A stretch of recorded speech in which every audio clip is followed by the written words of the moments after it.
একদিন সকাল সকাল গঙ্গার ঘাটে গিয়ে বসলাম, দেখলাম আমার ঠিক দুধার নিচে কালকে একা একা বসে আছে। গিয়ে কালকে বললাম, কি ব্যাপার? কালকে বলছে, আরে এই একটু বসে মাছ ধরা দেখছি। ও, মাছ ধরা দেখছি?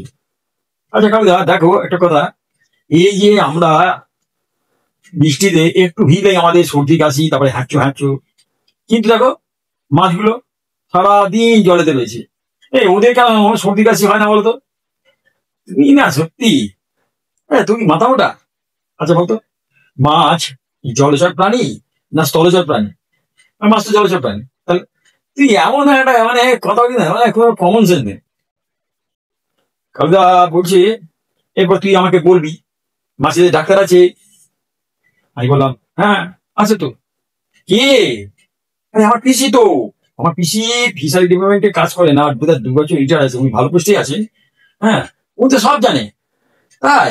ও আচ্ছা, যেমন, আরে বলো না, আমি একদিন বাজার থেকে চারাপোনা নিয়ে আসছি, পিসি হঠাৎ বলছে, কে বলা, তুই কারাপোনা নিয়ে এসছিস?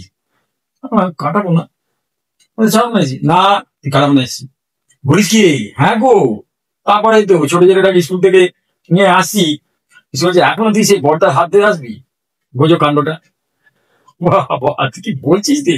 হ্যাঁ, আরে এই তুমি বললে বিশ্বাস করবে না, এখনো মানে যে কোনো সাইজে অ্যাকোরিয়াম দেখলে বলে দেবে কোথা থেকে ছাড়া আছে মালটা। কি রে? হ্যাঁ, আরে ওই তো তোমার ওই আড়তের মাছ, তারপরে পুকুরের মাছ, গঙ্গার মাছ, মাছ হাতে নিয়েই বলে দেবে, বুঝলে? এমন এক্সপিরিয়েন্স। তাহলে তো তোর ওই পিসি তো মনে হচ্ছে মাছ জ্যোতিষী। মাছ জ্যোতিষী না জানে, তবে উনি চশমা পরলেই একজন ফিশারিস, কিন্তু যেই চশমা খুলবেন উনি একজন ডিসকভারিস। বুঝতে পারলাম।